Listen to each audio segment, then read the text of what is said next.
students to my channel that is Clear Concepts Science Tutorial।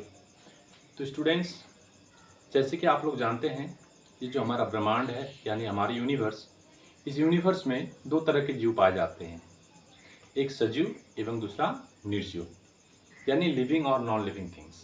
इसी से मिलकर हमारा पूरा ब्रह्मांड बना है। देखिए, लेकिन जब हम लोग सजीवों की बात करते हैं तो आज जिस टॉपिक को मैं शुरू करने जा रहा हूँ उस टॉपिक के समझे बिना आप लोग सजीव के बारे में कंप्लीट जानकारी नहीं पा सकेंगे। तो ये काफ़ी बेसिक चीज़ है जिसको समझना आपके लिए काफ़ी ज़रूरी है। तो उसी टॉपिक पर आज हम लोग चर्चा करने जा रहे हैं। तो आप लोग फोकस के साथ मैं जो बोलने जा रहा हूँ, मैं जो एक्सप्लेनेशन दूंगा, आप लोग आज उसको सुनिएगा और ये लगातार एक सीरीज़ के रूप में जाएगी। मेरा लगातार कुछ दिनों इसी टॉपिक पे वीडियो बनेगा। तो आज जस्ट मैं इंट्रोडक्टरी पार्ट आप लोग को दूंगा, मैं आज लगेगा। तो आज का टॉपिक का नाम है दोस्तों, मैंने बोर्ड पे लिखा हुआ है, देखिए सेल। ये सेल आपका टॉपिक है। तो आज हम लोग सेल के बारे में समझेंगे, इंट्रोडक्शन दूंगा मैं जस्ट। स्टूडेंट्स, आज हमारा साइंस काफ़ी डेवलप्ड है, हमारे बहुत साइंटिस्ट आज हमारे पास हैं, उनके पास डिफरेंट इंस्ट्रूमेंट आज अवेलेबल है। तो आज साइंस काफ़ी डेवलप कर चुकी है। लेकिन आप अगर आज से 500 साल पहले जाइएगा तो 500 साल के पहले की जो साइंस थी वो साइंस काफ़ी पुअर डेवलप थी। उस टाइम में हमारे साइंटिस्टों के पास अवेलेबल रिसोर्सेस नहीं थे, इंस्ट्रूमेंट नहीं थी, जिसके कारण हमारे साइंटिस्ट चाह के भी काफ़ी रिसर्च को कंप्लीट नहीं कर पाए। और लिविंग ऑर्गेनिज्म इतने नंबर में होने के बावजूद भी उस लिविंग ऑर्गेनिज्म के बारे में कभी रिसर्च ही नहीं हुई। तो ये हमारा गुड लक था कि अराउंड 1665 में रॉबर्ट हुक, जिनके बिना ये हमारा लिविंग ऑर्गेनिज्म कभी कंप्लीट नहीं हो सकता है, उनकी स्टडी कंप्लीट नहीं हो सकती है। तो ऐसे एक साइंटिस्ट आया जिनका नाम था रॉबर्ट हुक। 1665 में उन्होंने सबसे पहले ट्राई किया और ये कोइंसिडेंट था कि वे एक प्लांट के डेड सेल पे रिसर्च कर रहे थे, जिसको हम तो जब वो रिसर्च कर रहे थे उनके टाइम में उनके अपने द्वारा ही बनाया हुआ एक कंपाउंड माइक्रोस्कोप था, जिस कंपाउंड माइक्रोस्कोप में वो प्लांट्स को रिसर्च कर रहे थे। तो जो उन्होंने कुछ कमरे जैसे छोटे छोटे रूम जैसे स्ट्रक्चर उस प्लांट सेल में देखने को मिला। तो उन्होंने उस टाइम उसका नाम सेल रख दिया। तो सेल वर्ड की एक्चुअली उत्पत्ति वहीं से हुई। यानी अगर आप लोग को पूछा जाएगा कि who was the discoverer of cell या फिर who coined the term cell, तो आप लोग रॉबर्ट हुक बोल सकते हैं। 100% ये आपका एक्यूरेट आंसर रहेगा। तो ये 1665 की बात है। देखिए दोस्तों, आज से लगभग 500 साल पुरानी बात है। उस टाइम में रॉबर्ट हुक ने अपने द्वारा अपने हाथों से बनाया हुआ कंपाउंड माइक्रोस्कोप का यूज करके उन्होंने डेड प्लांट सेल पे कुछ रूम जैसी स्ट्रक्चर देखने को मिली, जिसको उन्होंने सेल बोला। ये जो सेल वर्ड है ये लेटिन वर्ड से लिया गया था, जिसे लेटिन में हम लोग सेलुला बोलते हैं। सेलुला मीन्स बहुत सारे रूम, ग्रुप ऑफ रूम्स, ठीक है। तो उसके बाद साइंस डेवलप करते गया, बहुत डेवलपमेंट हुई साइंस में। तो धीरे धीरे नए साइंटिस्ट आने लगे। देखिए, उसके बाद में सेल्स में और ज़्यादा इन्फॉर्मेशन मिलने लगी। उनके बाद जब रॉबर्ट हुक ने 1665 ईस्वी में आपका सेल के बारे में कुछ इंट्रोडक्शन दी, उसके बाद में 1675 में अराउंड 1675 में फिर एंटोनी वॉन लीवेनहॉक ये साइंटिस्ट आते हैं और इन्होंने सबसे पहले एक सिंपल माइक्रोस्कोप का डिस्कवर किया। और इनमें क्या खासियत थी कि इन्होंने अपने जीवन काल में लगभग 500 simple more than 500 simple microscope का डिस्कवर किया। और इन माइक्रोस्कोप के द्वारा बहुत सारे साइंटिस्टों ने अपने अपने योगदान भी साइंस में दिए हैं। लेकिन आज अगर हम लोग प्रेजेंट डे में देखेंगे तो मैक्सिमम 10 शायद सिंपल माइक्रोस्कोप रह गए हैं हमारे वर्ल्ड में, जो लीवेनहॉक के द्वारा बनाए गए हैं दोस्तों। क्योंकि बायोलॉजी में स्पेशली जब हम लोग सेल का अध्ययन करेंगे तो माइक्रोस्कोप के बिना हम लोग अध्ययन कर ही नहीं पाएंगे, क्योंकि उसके डिफरेंट कंपोनेंट होते हैं। वो कंपोनेंट का स्ट्रक्चर कैसा होता है, अगर उसको हम लोग समझने जाएंगे तो माइक्रोस्कोप के बिना अधूरा होता है। लेकिन अगर आप लोग को माइक्रोस्कोप का discoverer who was the father of microscopy बोला जाएगा तो आप लोग को मैं बता दूं कि 1590 अराउंड में दो साइंटिस्ट थे जिनका नाम था हैंस एंड जैनसेन। ये दोनों को फादर ऑफ माइक्रोस्कोप के रूप में जानते हैं। लेकिन उनके टाइम का जो माइक्रोस्कोप था वो काफ़ी सिंपल थी, उससे काफ़ी ज़्यादा स्टडी में हेल्प नहीं मिली। उसके बाद में रॉबर्ट हुक ने अपना माइक्रोस्कोप बनाया। फिर बीच में बहुत सारे साइंटिस्ट आए एवं रॉबर्ट हुक ने जब अपना माइक्रोस्कोप बनाया उसके बाद कुछ उन्होंने स्टडी की एवं उनके बाद में फिर लीवेनहॉक आते हैं, उन्होंने अपना सिंपल माइक्रोस्कोप बनाया। उसके बाद में भी बहुत सारे साइंटिस्ट आते गए, अपना अपना एक्सपेरिमेंट करते गए, माइक्रोस्कोप बनाते गए, ठीक है। लेकिन फाइनली इलेक्ट्रॉन माइक्रोस्कोप का डिस्कवर्ड होता है। इलेक्ट्रॉन माइक्रोस्कोप का डिस्कवर करने वाले रुक्सा एंड आपके नोल, ये दो साइंटिस्ट थे, रुक्सा और नोल। इन्होंने सबसे पहले इलेक्ट्रॉन माइक्रोस्कोप का डिस्कवर किया एवं उसके बाद में धीरे धीरे साइंस में सेल के बारे में बहुत सारे जानकारी आने लगी। लेकिन Robert Hooke was the first person who first try to introduce the word cell to the universe. तो इसीलिए आज अगर हम लोग बोला जाता who is the father of cell, तो हम लोग नो डाउट हम लोग रॉबर्ट हुक का नाम देते हैं। तो देखिए दोस्तों, ये सेल एक्चुअली है क्या? अगर मैं सिंपली बोलूंगा तो सेल, आप बोल सकते हैं कि सेल, जैसे कि शुरू में मैंने बोला, ये पूरी यूनिवर्स जो है ये दो तरह के जीव से बनी है, सजीव और निर्जीव। तो एक सजीवों का जो शरीर होता है, देखिए सजीव आकार में बहुत छोटे भी हो सकते हैं, बड़े भी हो सकते हैं। वो एक सेल से बने हुए यूनिसेलुलर हो सकते हैं, मल्टी सेलुलर हो सकते हैं। वो इतने बड़े हो सकते हैं कि ब्लू व्हेल जैसे आकार के हो सकते हैं, हमारे जाइंट एलिफेंट के जैसे हो सकते हैं, या फिर कुछ ऐसे सेल भी हैं जो सिंगल सेल्ड होते हैं जिनको देखने की सिर्फ माइक्रोस्कोप की यूज होती है, नहीं तो दिखाई नहीं पड़ेंगे। तो मेरा कहना यह है कि अगर ऑर्गेनिज्म सिंगल सेल से बने हो या डबल सेल से, लेकिन प्रत्येक ऑर्गेनिज्म का बॉडी सेल से बना होगा। बिना सेल में किसी भी ऑर्गेनिज्म का बॉडी नहीं बन सकता है। तो आप लोग इस चीज़ को समझ आइए कि सेल कहाँ प्रेजेंस है, तो आपके बॉडी के प्रत्येक पार्ट में ये सेल मौजूद रहेंगे। और इस सेल का, इतने इंपॉर्टेंट सेल वर्ड का देने वाले जो साइंटिस्ट थे उनका नाम था रॉबर्ट हुक। रॉबर्ट हुक के बाद में दो साइंटिस्ट का नाम आप लोग को जरूर जान के रखना चाहिए। वो दो साइंटिस्ट कौन थे? तो स्वान और स्लाइडेन। मैं उनको दिखा रहा हूं यहाँ पे आप लोग को, उनको, ये स्वान और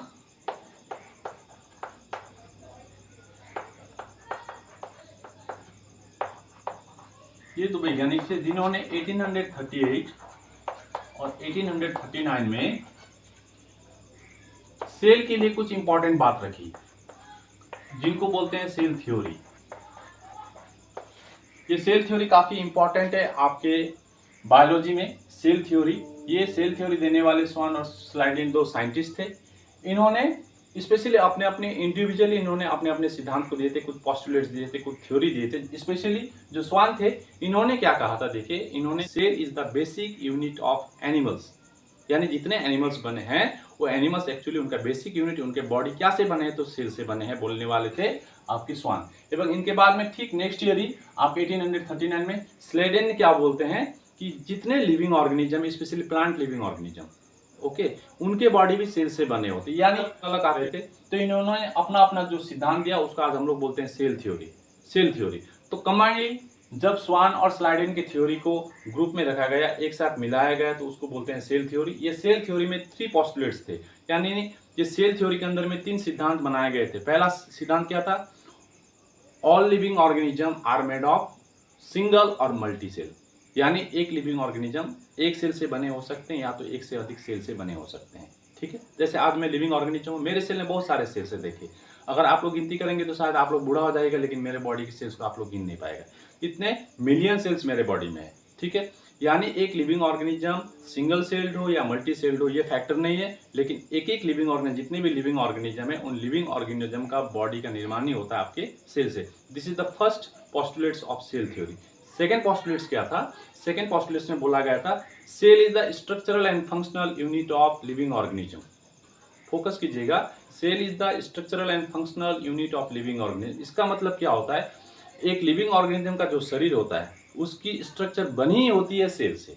अगर सेल्स आपके बॉडी में नहीं है तो आपका टिश्यूज नहीं बनेगा, टिश्यूज नहीं होगी तो ऑर्गन्स नहीं बनेंगे, ऑर्गन्स नहीं बनेगा तो सिस्टम नहीं होगी, और सिस्टम्स नहीं होंगे तो आपके लिविंग ऑर्गेनिज्म नहीं हो सकते हैं। तो एक लिविंग ऑर्गेनिज्म के सबसे प्राइमरी चीज जो है, सबसे स्मॉलेस्ट जो यूनिट है जिसको चाहिए एक लिविंग ऑर्गेनिज्म को बनाने के लिए, तो वो वर्ड है सेल। एवं थर्ड क्या बोला गया था इस थ्योरी में, इस पोस्टुलेट्स में? थर्ड पोस्टुलेट्स था आपका all cells arising from the pre existing cell. इसका मतलब होता है जो नए सेल्स बनते हैं वो नए सेल्स आपके पुराने सेल्स से बनते हैं।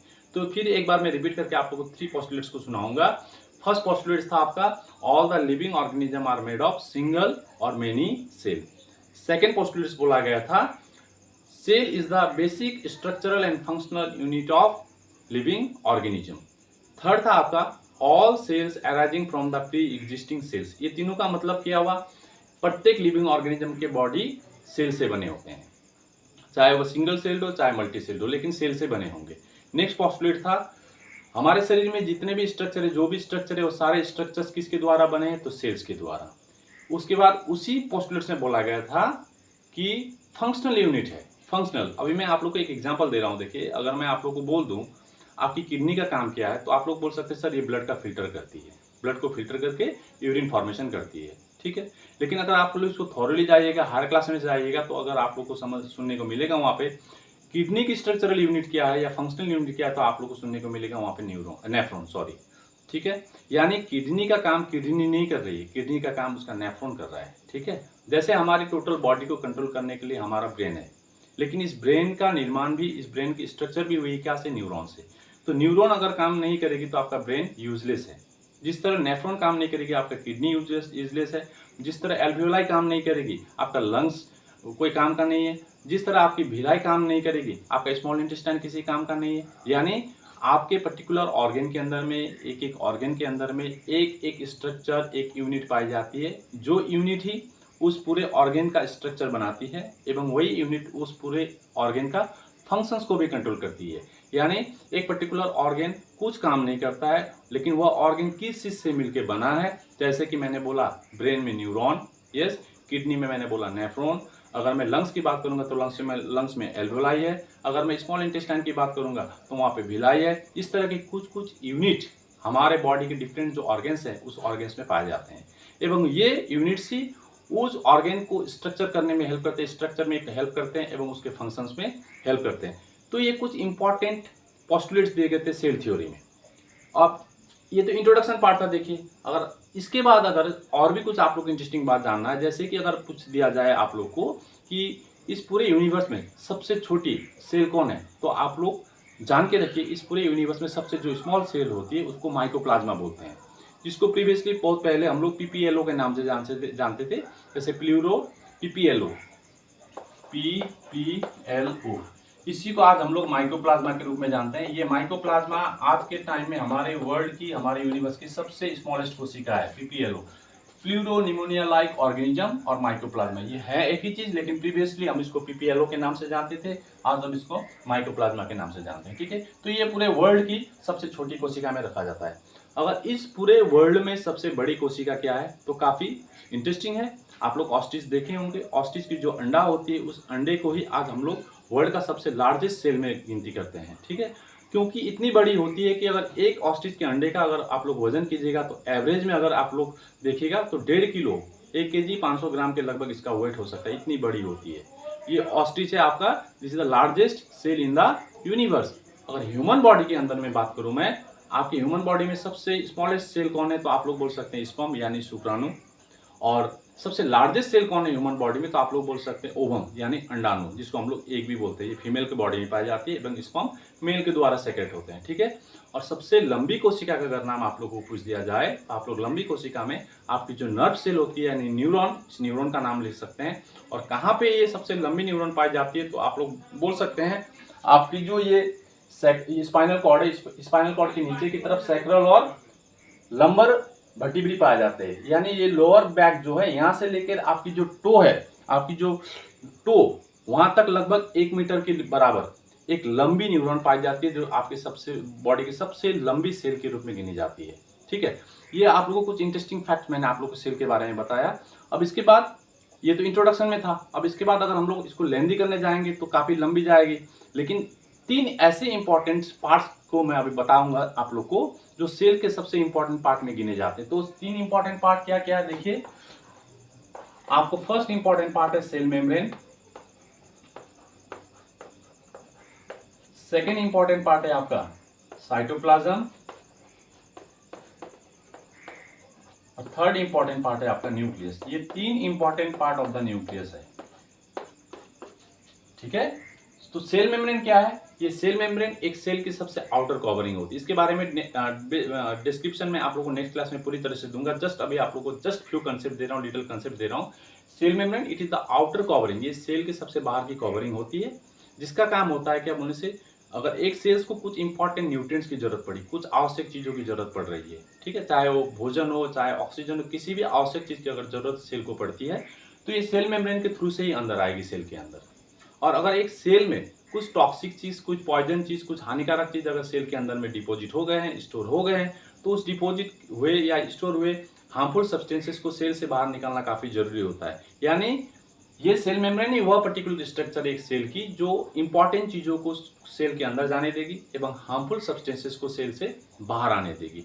ये वही आपकी सेल मेम्ब्रेन। नेक्स्ट साइटोप्लाज्म क्या है? साइटोप्लाज्म एक ऐसी फ्लूइड है, एक ऐसी तरल पदार्थ है जो सेल के अंदर पाई जाती है, जिसमें उस सेल्स में पाए जाने वाले डिफरेंट जो ऑर्गेनलीज है, सारे ऑर्गेनलीज उसी साइटोप्लाज्म के अंदर में पाए जाएंगे। देखिए, ठीक है। तो साइटोप्लाज्म ये बहुत बड़ी एक एरिया होती है एक सेल के अंदर में, जिसमें बहुत सारे सेल ऑर्गेनली उसी में प्रेजेंट रहते हैं। और थर्ड वन है हमारा न्यूक्लियस। जैसे कि हमारे ह्यूमन बॉडी में ब्रेन के बिना आपका बॉडी का कंट्रोल पॉसिबल नहीं है, उसी तरह एक सेल जो होती है, ये एक सेल आपके न्यूक्लियस के बिना कंट्रोल में नहीं रहेगी। तो इसीलिए आज हम लोग न्यूक्लियस को क्या बोलते हैं? Brain of the cell.